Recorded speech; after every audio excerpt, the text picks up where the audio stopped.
I'm going to talk about manhwa, Korean comics, just because it's a little easier than showing you in the slideshow, and you'll realize why shortly.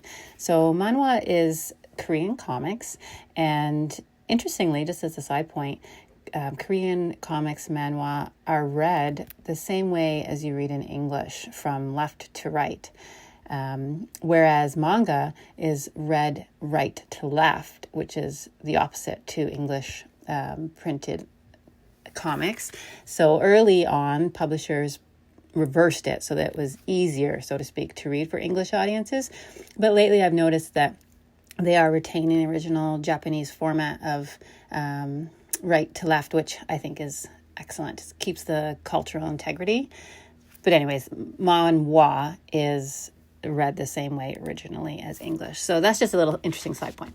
So manhwa has been around for a while. For example, this series, Hissing, is a Korean manhwa, and it was published in English in book format in 2005. So I purchased that when that came out. So there are Korean manhwas out there, here and there, but there's not a lot in public libraries, just because there's not a lot. They haven't really flooded the market like manga has.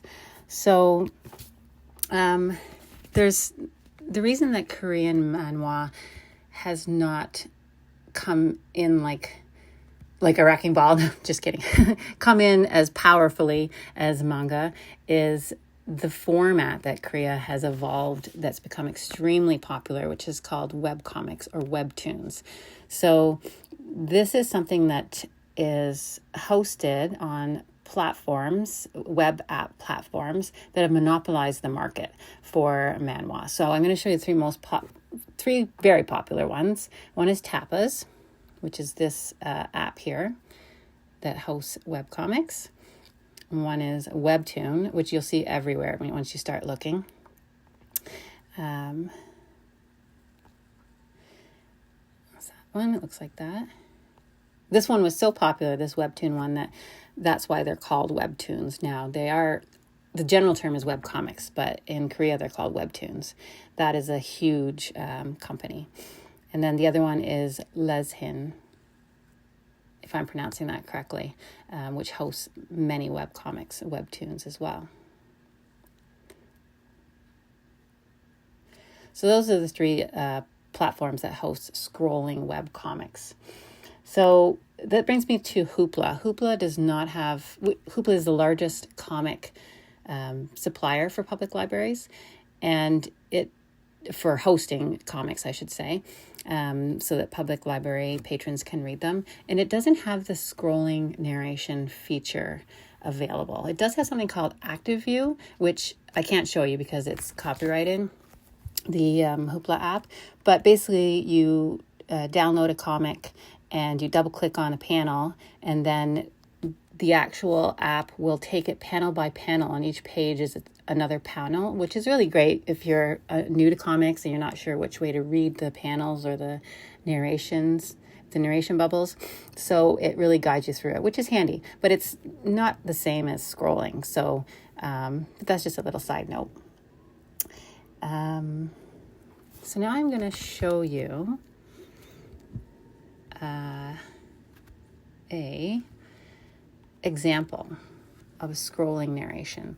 So this is a webcomic called Under the Oak Tree, which is manhwa.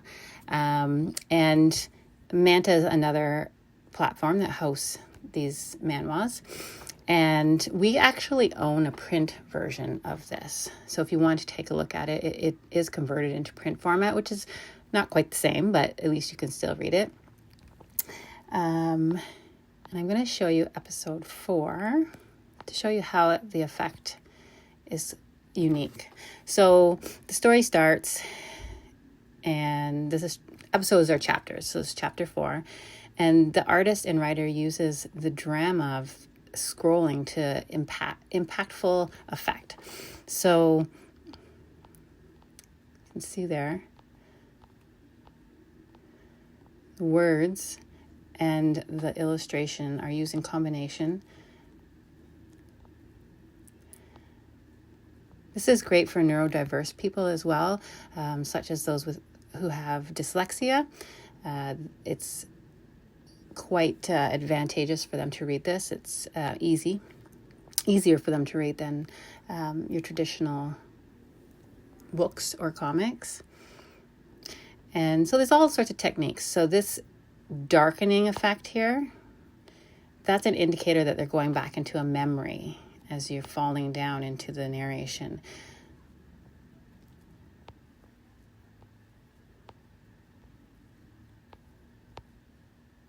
And now it's lightening up again, and now we're in the present.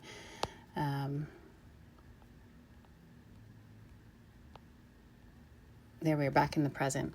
So there's all sorts of techniques that can be used with webtoons that take advantage of this scrolling narration.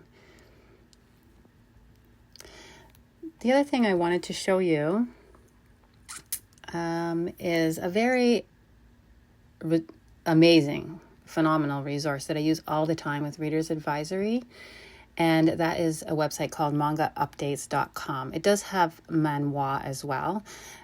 So what I do when I go to this website is I type in the title and I look at a few sections. I look at if it's licensed in English, how many available volumes there are in English,